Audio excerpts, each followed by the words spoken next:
question. Cette question.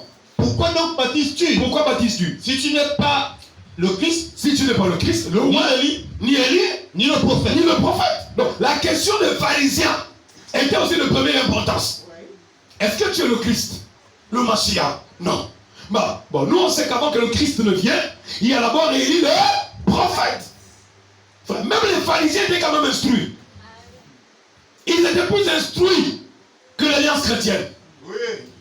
Plus instruits que les témoins de Jéhovah. Amen. Plus instruits que les catholiques d'aujourd'hui. Amen. Qui veulent discuter avec les gens. Vous discutez avec quoi? Nous on a la parole. Amen. Alléluia. Et ils savaient la parole. Ils savaient que avant que le Messie entre en scène, il faut élire le prophète. Mais on veut mêler les choses, les pédales. Non, on ne mêle rien du tout. Alléluia. Amenez-moi le câble pendant qu'on termine là. La batterie est faible. Faites un peu vite. Vas-y. Je leur répondis, moi je baptise d'eau. Oui.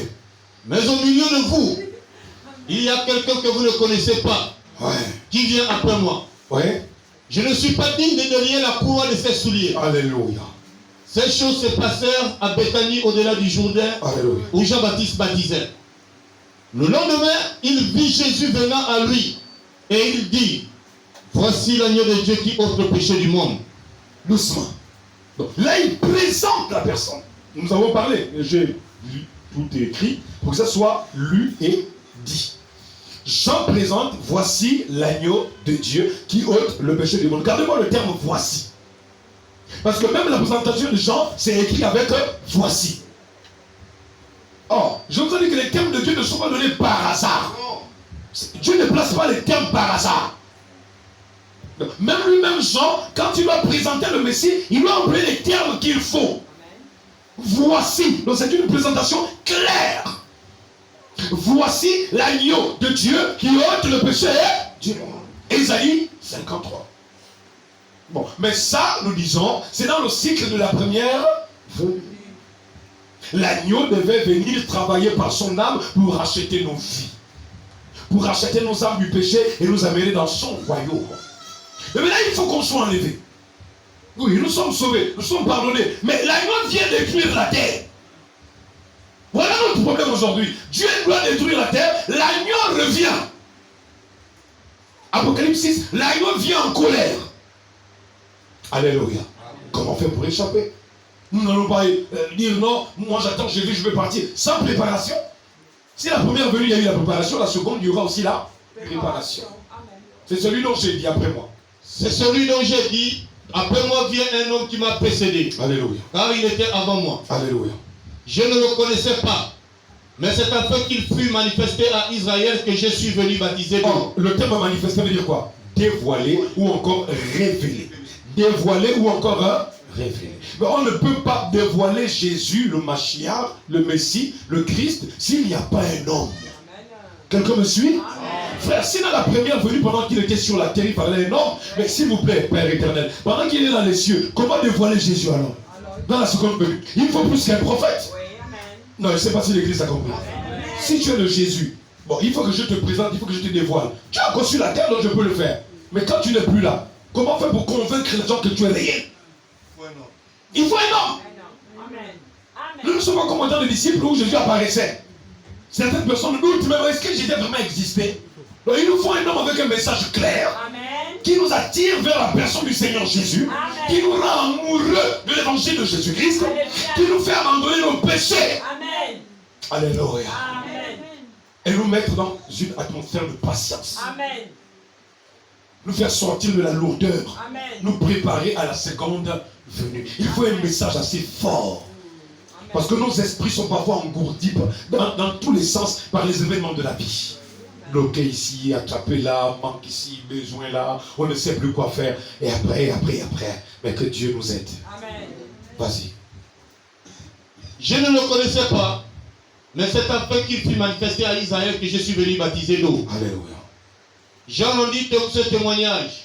J'ai vu l'Esprit descendre du ciel comme une colombe et s'arrêter sur lui. Je ne le connaissais pas. Mais celui qui m'a envoyé baptiser d'eau, celui-là m'a dit, celui sur qui tu verras l'Esprit descendre et s'arrêter, c'est celui qui baptise du Saint-Esprit. Et j'ai vu et j'ai rendu témoignage qu'il est le Fils de Dieu. Le lendemain, Jean était encore là avec 2 de ses disciples. Alors, pasteur, un si grand ministère comme celui de Jean, on aurait voulu qu'il y ait une église de moins de 1000 personnes. Ouais. N'est-ce pas? Oui. N'est-ce pas? Oui. Église, n'est-ce pas? Oui. Oui. Une église comme celle de Jean, on aurait voulu qu'il y ait une grande église. Alors, il y a combien de personnes dans son église? Vas-y, dis ça. Chap. Le lendemain, Jean était encore avec 2 de ses disciples. Quoi ça? 200. 2. Comme 2. Avec un puissant ministère. Frère, il faut faire très attention. Sœur, ne jouez pas avec le message. On peut connaître encore là un programme, mais le négliger. Ça, c'est la 3e catégorie.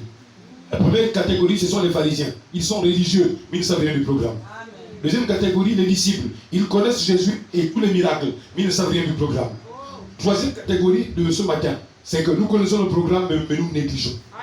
C'est-à-dire nous avons du mal à entrer en action. Nous avons du mal à nous séparer, à nous de faire des choses qui nous enveloppent si facilement. Comme disait Paul, séparez-vous des péchés qui vous enveloppent si facilement. Frère, il y a des choses qu'on peut dire, non, ça c'est difficile pour enlever. Mais il y a des choses, frère, c'est facile d'enlever. Dis avec moi, Seigneur, aide-moi à enlever ces choses faciles. Dès ce matin. Parce que vas-y, allons. Le lendemain, Jean était encore là avec 2 de ses disciples. Alléluia. Et ayant regardé Jésus qui passait, il dit, voilà l'agneau de Dieu. 2 présentations. À tout le monde, voici. N'est-ce pas? Bon, c'était au Jourdain. Ceux qui ont cru, ceux qui n'ont pas cru, n'ont pas cru. Mais quand il reste même avec 2, il change le langage. Il dit voilà. Quand tu dis à quelqu'un, voilà la chose.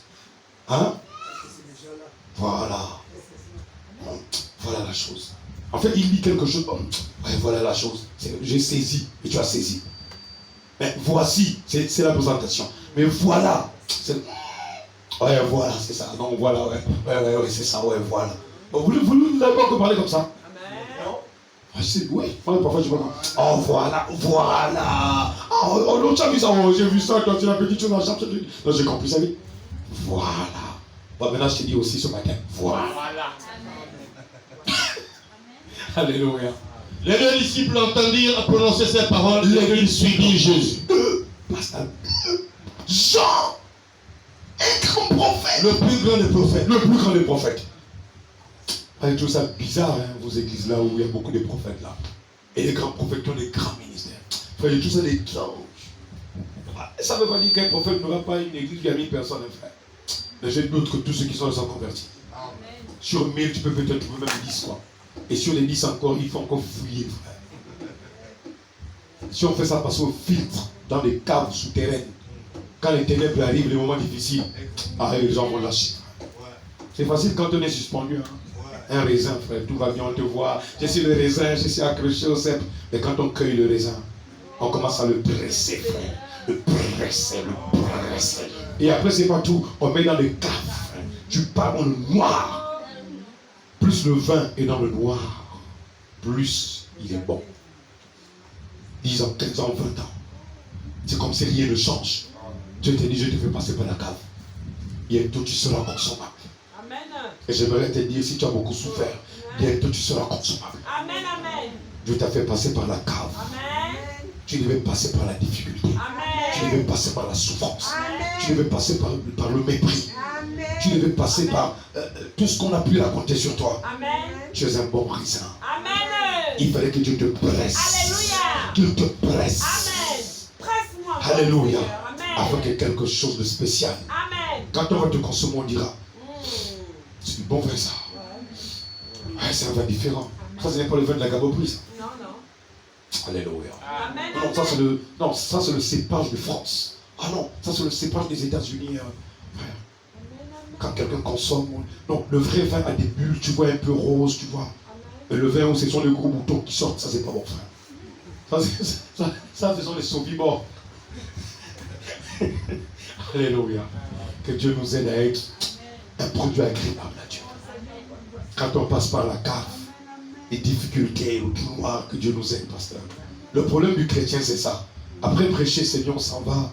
Mais frère, quand les épreuves arrivent, les difficultés, à des moments, Satan, c'est comme s'il disait, Tu pensais que je ne t'attendais pas, quoi. Il va rester en haut. Hein. Non, tu es descendu. Mais Dieu soit loué. Ce matin, j'ai appris que quand je monte, il me faut descendre. Et quand je descends, ce sont les genoux qui m'aident à me relever. Plus je prie, je me relève. Ce sont les prières qui me donnent la force. Si j'ai tenu cette semaine, si j'ai mangé, c'est grâce à Dieu. Je suis à Libreville, 105 francs, j'attends des virements qui tardent. Des contrats qui tardent. 3 semaines à Libreville, sans rien, mais je mange. Je me déplace. Alléluia. Frère, c'est pas facile. Quelqu'un qui a eu beaucoup de millions, il y a 4 mois, il y avait près de 40 millions. 4 mois, c'est ça, non? Ouais. Tout est fini comme ça. Je vous avais témoigné que j'ai réglé des problèmes des frères de 4 millions et demi. Un frère qui a failli faire la prison. Non, je n'ai pas dit ça ici. Si. Un frère qui a failli faire la prison. Je suis allé à la banque, j'ai pris 4 millions et demi, je l'ai donné. Vous pouvez faire ça. Mais il faut la pauvre. Tu réfléchis beaucoup. Mon frère, 4 patates et demi. Tu prends ton frère, tu donnes un frère. Je ne veux pas te prêcher en prison. Ce serait un péché pour moi de savoir que je peux t'aider. Même si le marché est comment. Aujourd'hui, je suis redevable. J'ai des personnes chez qui j'ai pris du matériel. Ils appellent 704 000, l'autre presque 700 000. Sans compter les prêts que j'avais pris partout. Si je vous raconte ma vie, vous direz, mais le gars, il tient comment quoi? C'est bon. Et après, c'est un autre frère qui avait encore un autre problème. Il était très menacé. J'ai pris 1 million que je suis allé donner à celui qui lui devait. Donc, j'ai pris presque 6 millions. Je suis allé régler les problèmes des frères. L'amour divin, ça se traduit en acte. Tu vois, quand tu regardes là où tu étais, il y a quelques mois seulement, paf, tu te retrouves comme si tu n'as plus rien. Et tu continues de prier, tu continues de gêner, au point où la bague flotte. Vous voyez ma blague là? Regardez. Démonstration, hein, c'est ça? Genre comme beaucoup m'écrit. C'est qui dit. Hier, je pensais il faut aller chez le bijoutier pour qu'il coupe même un peu là-bas. Non, je vous demande des choses, c'est avec preuve, c'est là. Frère, c'est bien. Et c'est la cave. Plus il veut passer par là-bas, le vin est bon. Vous voyez, je prêche là, c'est bon. Hein? Frère, si je ne vis pas ça, c'est pas bon. Trop en haut, beaucoup d'argent, frère, c'est pas bon. Non, non, non, moi j'aime ça. Je ne vous mens pas, je suis heureux. Quand je prie, je dis à Dieu, Seigneur, merci beaucoup pour ces moments. Je dis pour rien au monde, je ne voudrais d'autre moment que ceci. C'est une preuve que tu m'aimes. Peut-être que si j'avais encore tout cet argent et je n'avais pas aidé ses frères, je ne sais pas, je ne serais pas ici, je n'aurais pas prêché ce sermon, je n'aurais pas prêché tout ce que j'ai prêché à la prison. Donc tout ce qui intéresse Dieu, ce n'est pas notre argent d'abord. Ce sont les âmes d'abord. Ce qui intéressait Jésus, ce n'était pas ce qu'il allait faire, c'est le travail de son âme. Or, le plus grand travail, ce sont les âmes. L'argent importe peu, frère. Dieu peut t'enrichir aujourd'hui, demain il te rend pauvre. Il peut aussi t'appauvrir, demain il te rend riche demain. Je ne sais pas si je parle au cœur de quelqu'un. Donc si vous me voyez en manque, ce n'est pas parce que je manque. Non, frère, c'est parce qu'on est trop. Et moi, je calcule. Parce que moi, j'aime comme j'aime. Je ne calcule pas, je ne réfléchis pas. J'ai de quoi t'aider, je veux t'aider. Si je peux t'éviter quelque chose, je t'évite la chose. Parce que c'est ce que Dieu veut qu'on fasse. Dieu veut qu'on prouve nos actes envers lui par notre soutien les uns les autres. C'est pourquoi je vous prie, sœurs et frères, vous qui travaillez, soutenez ceux qui ne travaillent pas. Pourquoi? Parce qu'il est écrit qu'il rendra à chacun selon les œuvres de ses mains. Ces hommes-là, si lui ne travaille pas, l'église, vous êtes censé soutenir ces hommes. Dans mon église, je peux m'interdire de prêcher ça, mais le message est vrai. La Bible est vraie. Si vous voulez faire quelque chose pour Dieu, faites-le pour ses serviteurs. Frère Branham, il y avait une offrande d'amour qui était prélevée. Alléluia. Je suis allé prêcher chez le pasteur pendant 3 jours, non? Aucune offrande d'amour n'a été prélevée. Et ça, ce n'est pas bien pour moi. Alléluia. Si quelqu'un volontairement veut faire quelque chose, c'est bien. C'est vrai que frère Branham le faisait. Quelqu'un vient prêcher, on prélève une offrande d'amour. Mais il ne faut pas que ce soit une obligation. Quelqu'un me suit? Voilà. Les gens doivent se dire que quand quelqu'un arrive prêcher, il faut qu'on apporte notre contribution. Comme quand on arrive au Congo, quelqu'un te cède sa maison. Je vous ai raconté celui de Kinshasa. Il est descendu de son lit, il dormait à terre. Il n'avait que 4 garçons. Pas une fille. J'ai prié pour lui, j'ai quitté Kinshasa. Quand j'ai quitté Kinshasa, j'ai dit tu auras une fille. Il a eu la fille. Il a eu la fille. Il dormait à terre au salon. Le moustique de Kinshasa pique très mal. Je ne mens pas, il pique très mal. Il dormait au salon. Pendant près de 2 semaines, je dormais sur son lit, dans sa chambre. Pouvez-vous faire des choses comme ça? Et c'est ça l'amour. Comment vous prouvez que vous aimez Dieu si vous ne prouvez pas ça par vos actes? Quand on a nos biens, c'est pour nous. Seigneur, c'est mon argent. Frère, tu vas te débrouiller avec ton problème. Ce n'est pas moi qui t'ai demandé de faire un trou dans ta caisse. Mais le frère te dit, j'ai fait un rêve, que c'est toi qui devais m'aider. Et toi, tu appelles le frère. Tu appelles le frère pour lui dire shalom. Il dit, oh frère, j'ai même fait le rêve la nuit que tu devais m'appeler. Il dit, oh. Il appelle, non frère, viens d'abord. Quand tu arrives, commence à t'étaler le problème. Là. Tu fais quoi? Tu pars à la banque, tu sors l'argent, tu lui donnes. Dieu merci, il n'est pas en prison. Hein? C'est tout ça là, mon frère. Jésus pouvait donner le plus cher, c'était son âme. Ce qui était plus cher. Prenez ce que vous avez de précieux, donnez. Je ne vous demande pas de faire comme moi, ne vous appauvrissez pas. On n'a pas le même ministère. Il ne faut pas dire, oh, pasteur, moi je prends tout mon argent, oh, je vais aussi donner. Pasteur, il faut équilibrer les choses. Ah! Elle n'est pas pareil, tu n'es pas entrepreneur, tu n'es pas Mabiala. Ah, moi je supporte, j'ai été formé, frère. J'ai été formé à supporter des choses. Alléluia. Que Dieu vous bénisse. Et je bénis Dieu pour ma femme parce que même quand tout va mal, quand ça bascule, je donne juste un mot. Même si elle veut parler, si je donne un mot, je dis chérie, Dieu va agir. Oh mais prince, je dis Dieu va agir. Ok. Ah. Une sœur m'envoie 10 000, je prends 5 000, j'envoie, je gagne 5 000. Voilà. Amen. Amen. C'est comme ça qu'on travaille. Pas tous les jours on a l'argent. Viens prêcher l'argent, on prêche des miracles. Enfin, la vie aussi c'est ça. C'est savoir donner quand on a et savoir aussi prendre soin des autres quand on a la possibilité. C'est ce qui prouve même que, en fait, on traduit en acte ce que Jésus a été pour nous, c'est ce que nous sommes pour les autres. Tout ce que vous voulez que les autres fassent pour vous, faites de même pour vous. J'espère que ça donne du baume à l'église. Amen. Allons-y, vas-y. Jésus se retourna et voyant qu'ils le suivaient, il leur dit, que cherchez-vous? Que cherchez-vous? Ils lui répondirent, Rabbi, ce qui signifie maître, où demeures-tu? Jésus répondit, dans ma parole. Non, autrement dit, non. Venez. Il leur dit. En tout cas, tu nous as menés dans l'esprit alors. Venez, leur dit-il, et voyez. Ils allèrent et ils virent où ils demeuraient. Et ils restèrent auprès de lui ce jour-là. Oui. C'était environ la 10e heure. C'était environ quoi ça? La 10e heure. D'accord. Nous sommes en train de descendre. Nous sommes les ouvriers de la 11e heure. Oh, là, il finit avec les disciples de Jean et ses disciples. Nous sommes à la 10e heure. Maintenant, Nous sommes les ouvriers de la 11e heure. ok, Matthieu 20.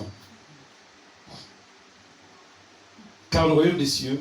Car le royaume des cieux est semblable à un homme de maison qui sortit dès le matin, afin de louer des ouvriers pour sa vigne. Il convint avec eux d'un denier par jour, et il les envoya à sa vigne. Il sortit vers la 3e heure, et il en vit d'autres qui étaient sur la place sans rien faire. Sans rien faire. Il leur dit, allez aussi à ma vigne, et je vous donnerai ce qui sera raisonnable. Et ils y allèrent. Il sortit de nouveau vers la 6e heure et vers la 9e heure, et il fit de même. Étant sorti vers la 11e heure. Vers quelle heure? La 11e. Voilà, là nous sommes maintenant à la seconde heure. De la 3e heure à la 10e heure, nous sommes dans la première heure. Mais à la 11e heure, c'est au temps du soir. D'accord? Suivez maintenant la parabole. Étant sorti vers la 11e heure, il en trouva d'autres qui étaient sur la place. Et il leur dit, pourquoi vous tenez-vous ici toute la journée sans rien faire? Dis à quelqu'un, Dieu n'aime pas ça. Entendre la parole et ne rien faire. Entendre la parole et ne rien faire. Ne pas en parler aux autres. Ne pas en parler. L'évangélisation. Gagner des âmes. Amen. Vas-y. Il répondit. Ils lui répondirent, c'est que personne ne nous a loués. Allez aussi à ma ville, leur dit-il. Quand le soir fut venu, le maître de la vigne dit à son intendant, appelle les ouvriers et paie-leur le salaire en allant des derniers aux premiers. Pasteur, dis à ton église que Jésus paye les gens. Jésus paye les gens. Non, il faut dire. Jésus paye les gens. Non, le prêtre encore. Jésus paye les gens. Amen. Il faut leur dire, on ne sert pas Jésus sans payer, sans être payé. On ne sert pas Jésus sans être payé. Je vous dis ça tout le temps, non, mais c'est là maintenant. C'est la vérité. Vas-y.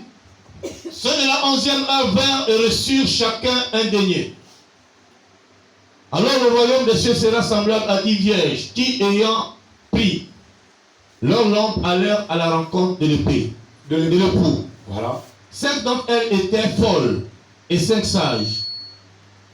Les folles, en prenant leur lampe, ne prirent point d'huile avec elles. Mais les sages prirent avec leur lampe de l'huile dans les vases. Comme le l'époux tardait toute s'assoupir et s'endormir. Parce que les ouvriers de la 11e heure sont envoyés vers qui? Vers l'épouse. Vous comprenez maintenant? Les ouvriers de la 11e heure sont envoyés vers l'épouse. Oh, mais dans l'épouse, il y a la vierge folle et la vierge sage. Continuons. Au milieu de la nuit. Au milieu de la nuit, on donc cria, à la 11e heure. D'accord? On cria, oui, voici. Voici l'époux, allez à sa rencontre. Doucement. Là, nous entrons dans le ministère de la seconde venue. Oh, la première venue, Jean a dit quoi? Voici. Répétez. Première venue, Jean dit. Voici le premier Élie de la première venue présente quoi ça? Voici l'agneau de Dieu qui ôte le péché du monde. Celui de la seconde venue, dans les ouvriers de la 11e heure, quelle sera la présentation? Voici l'agneau, voici l'époux. Voici à sa rencontre. Voici l'époux. Allez à sa rencontre. Bon, prenez Kakou Philippe, donnez-lui mon téléphone. On va discuter parce que je veux lui montrer qu'il est faux prophète. Parce que ici, il n'y a qu'une seule voix. Un seul messager. Pas deux, pas trois, pas quatre. Nous allons le prouver. En milieu de la nuit, on cria, voici l'époux et allez à sa rencontre. Voici, ok. Donc, nous avons dit, Jean dit, voici l'agneau, Jean-Baptiste. Maintenant, nous descendons. Déjà accompli, première venue. Voilà l'époux, elle doit rétablir toutes choses. Alors toutes ces vierges se levèrent, oui, préparèrent leur lampe. Les folles dirent aux sages, donnez-nous de votre huile, car nos lampes s'éteignent. Les sages répondirent, non, il n'y en aurait pas assez pour nous et pour vous. Allez plutôt chez ceux qui en vendent. Les prophètes qui vendent les prophéties, qui vendent les huiles, qui vendent les prières, qui vendent les onctions. Quelqu'un me suit très bien là? Et c'est écrit. Allez plutôt chez ceux qui envoient. Oh, ça c'est la vierge folle. La vierge sage ne suit pas les prophéties. Prophétie, papa, prophétie, carré, prophétie. Quelqu'un suit très bien là? Ça c'est la vierge folle. C'est la sage, elle est sage. Elle dit, va là chez qui ont demandé les prophéties. Nous ici dans le message, on ne vend pas les prophéties. Nous avons reçu gratuitement, nous donnons gratuitement. Dans vos canaux de prophétie, on n'en veut pas. Quelqu'un me suit très bien? Ça, ce sont les vrais ouvriers de la 11e heure. Ils vont chercher l'épouse. Mais quand ils vont chercher l'épouse, ils trouvent des gens qui ont soif de prophétie. Ils trouvent des gens qui ont besoin d'entendre des choses agréables. Mais l'épouse, elle veut le message de l'heure. Voici, allez plutôt. Allez plutôt chez ceux qui en vendent. Et achète. Pendant qu'elles allaient en acheter, l'époux arriva. Oui, ok. Celles qui étaient prêtes entrèrent avec lui dans la salle de noces et la porte fut fermée. Voilà. Plus tard, les autres vierges vinrent et dirent, Seigneur, Seigneur, ouvre-nous. Mais il répondit, je vous le dis en vérité, je ne vous connais pas. Je ne vous connais pas. Oh, mais nous étions telle église. Notre pasteur, il est déjà en enfer, le pasteur en question. Oh, notre pasteur, c'était un tel, je ne vous connais pas. Mais nous étions une grande église, je ne vous connais pas. Pourquoi? Par le manque de préparation. Et le manque de présentation aussi. Parce que dans la première venue, il y a eu une présentation. Voici l'agneau de Dieu. Je ne sais pas si l'église me suit. Pardon, même si on est un peu fatigué. Mais dans la seconde venue, il nous faut aussi une présentation. On ne peut pas nous faire faillir les Écritures, Père éternel. Comment est-ce possible? Il en sera. Ok. Veuillez donc, puisque vous ne savez ni le jour ni l'heure. Il en sera comme d'un homme qui, partant pour un voyage, appela ses serviteurs et leur remit ses biens. Il donna 5 talents à l'un, 2 à l'autre et 1 au troisième. à chacun selon sa capacité, et il partit. Dis à quelqu'un, Dieu t'a donné une capacité. Oh, je peux entendre ça vraiment. Dieu t'a donné une capacité de convaincre les gens, de parler aux gens, de gagner des âmes, de prier pour des malades, de ressusciter des morts, de faire des prodiges. Chacun reçoit selon sa capacité. Et à moi, Seigneur Jésus, ce matin, manifeste à moi ma capacité. Au nom de Jésus. Alors, maintenant, la question c'est, les ouvriers de la 11e heure qui ont un message qui attire l'épouse, qui appelle l'épouse. Qui est ce messager qui vient pour gagner l'épouse? Jérémie 49. J'ai appris de l'Éternel une nouvelle, et un messager a été envoyé parmi les nations. Alors, la nouvelle nous dit quoi? Un messager a été parmi. Donc, il est dans les... Donc, c'est un prophète des gentils. Ce n'est pas un juif. Amen. Là, nous sommes au 6e siècle, avant l'arrivée de Jésus. Au 6e siècle. Hier, je me suis battu pour trouver les datations. Nous sommes au 6e siècle. Amen. Avant l'arrivée de Jésus. Vas-y. J'ai appris de l'Éternel une nouvelle. D'accord. Et un messager a été envoyé parmi les nations. Alléluia. Assemblez-vous et marchez contre elles. Levez-vous pour la guerre. Car voici, je te rendrai petit parmi les nations, méprisé parmi les hommes. Ta présomption, l'orgueil de ton cœur t'a égaré. Alléluia. Toi qui habites le creux des rochers et qui occupe le sommet des collines, quand tu placeras ton nid aussi haut que celui de l'aigle. Il y a dans cette prophétie, il y a quelqu'un qui veut s'élever au-dessus d'un aigle. Oh, que représente l'aigle? Selon la Bible, que représente l'aigle? Bon, il y a quelqu'un qui veut s'élever au-dessus de l'aigle. Il y a des ministères qui veulent s'élever au-dessus de l'aigle. Or, le prophète des nations est le seul au-dessus qui peut voir ce qui se passe en dessous. Amen. Je peux entendre là. Mais il y a des ministères qui nous disent que non, Branham n'est pas le dernier messager. Ce n'est pas lui le prophète du temps de la fin. Ok, nous on va dire. Vas-y. Quand tu placerais ton nid aussi haut que celui de l'aigle, Très bien. je t'en précipiterai, dit l'Éternel. C'est Dieu qui le promet. Bien. Ça c'est Jérémie qui le dit au 6e siècle. Maintenant j'ai compris, ils parlent de 100 à 150 ans après. Donc 150 ans après, la Jérémie ne s'est pas accompli. 1 an, 2 ans, 3 ans, 50 ans, 60 ans. Rien. On attend le prophète des nations. Rien. Ça a été promis, oui, mais ce n'est pas accompli. Abdias, Dieu reprend Abdias. Il n'a qu'une seule prophétie. Et Abdias va répéter la prophétie que Jérémie a donnée au sujet du prophète des nations. Elle n'était pas accomplie, non, oui, mais elle va répéter ça. Parce qu'elle va certainement. D'accord. Vas-y. Ainsi parle le Seigneur l'Éternel sur Édom. Nous avons appris une nouvelle de la part de l'Éternel, et un messager a été envoyé parmi les nations. Doucement. Jérémie a dit, j'ai appris. Ok. Maintenant, un prophète, l'esprit des prophètes est soumis au prophète. Bien. Bon, Jérémie a prophétisé, nous sommes à 150 ans après. La prophétie n'a pas eu effet. Or, la parole de Dieu ne retourne pas à lui sans effet. Très bien. Mais maintenant, quand Abdias vient, il est oué par le Saint-Esprit. Il ne va pas dire je. Non, il dit nous. Il va dire nous. Nous qui? Jérémie et moi. Nous avons appris quoi ça?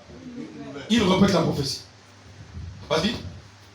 Nous avons appris une nouvelle de la part de l'Éternel, et un messager a été envoyé parmi les nations. Alléluia. Levez-vous, marchons contre Édom pour lui faire la guerre. Voici, je te rendrai petit parmi les nations. Tu seras l'objet du plus grand mépris. L'orgueil de ton cœur t'a égaré. Ça, c'est le diable. Toi qui habites le creux des rochers, qui t'assieds sur les hauteurs et qui dit en toi-même, qui me précipitera jusqu'à terre. Quand tu placerais ton nid aussi haut que celui de l'aigle. Vous voyez que la prophétie, c'est quoi? Elle se répète. Et Édom ici, c'est le diable. Continue. Quand tu placerais parmi les étoiles, quand tu le placerais parmi les étoiles, Satan. je t'en précipiterai, dit l'Éternel. Apocalypse 12. Le diable a été quoi ça? Précipité. Donc, qui veut s'élever au-dessus du message? Le diable. Va-t-il le pouvoir? Non. Pourquoi? Il sera précipité. Et ce matin, je précipite le diable dans ton cœur au nom de Jésus. Si tu ne comprenais pas c'était quoi le message, que ce matin tu le comprennes au nom de Jésus-Christ. Vas-y. Plusieurs faux prophètes s'élèveront, Matthieu 24, 11. Et ils séduiront beaucoup de gens. Et parce que l'iniquité se sera accrue, la charité du plus grand nombre se refroidira. Ouais. Mais celui qui persévérera jusqu'à la fin sera sauvé. Donc, il y a une fin des temps, mais celui qui va persévérer jusqu'à la fin sera sauvé. Bon, il y a une étape. Matthieu 24, 14, vas-y. Cette bonne nouvelle du royaume sera prêchée dans le monde entier. Mais c'est quelle bonne nouvelle alors? Question. Celle qu'Esaïe et l'autre avaient vue. Très bien. Celle aussi qu'Abdias et Jérémie. Abdias et Jérémie. J'ai appris de l'Éternel une nouvelle. Alors nous avons appris par Gabriel que quand un prophète naît, c'est une bonne nouvelle. Pourquoi? Parce que ce prophète a un message de la part de Dieu. Alors, ici on nous dit qu'un messager a été envoyé, c'est précisé. Nous avons appris de l'Éternel une nouvelle, un messager a été envoyé. Alors qui dit messager dit quoi ça? Message. Alors, prenez-moi toutes les églises des nations et toutes les époques des nations. Quand on vous donne le nom du messager, prenons, on le met de côté. Parce que c'est pas ça. Maintenant, qu'on nous donne le messager. Et qu'on nous donne aussi le messager qui a fait le tour du monde. 7 fois le tour du monde. 7 fois. On ne discute pas. Bon, ce n'est pas vraiment le prophète, ok. Bon, donnez-nous le nom du messager. Parce que Dieu ne peut pas mentir. Voilà. Amen. Il y a quelqu'un, Dieu ne peut pas mentir. Dieu ne peut pas mentir. Il est où si ce n'est pas Branham? Il n'y a pas de souci. Bon, donne-moi le nom du messager. Les gens, tu doivent recevoir un prophète. Vous allez voir ça clair. Nous sommes à la fin. Cette bonne nouvelle du royaume sera prêchée dans le monde entier pour servir de témoignage à toutes les nations. Alors viendra la fin.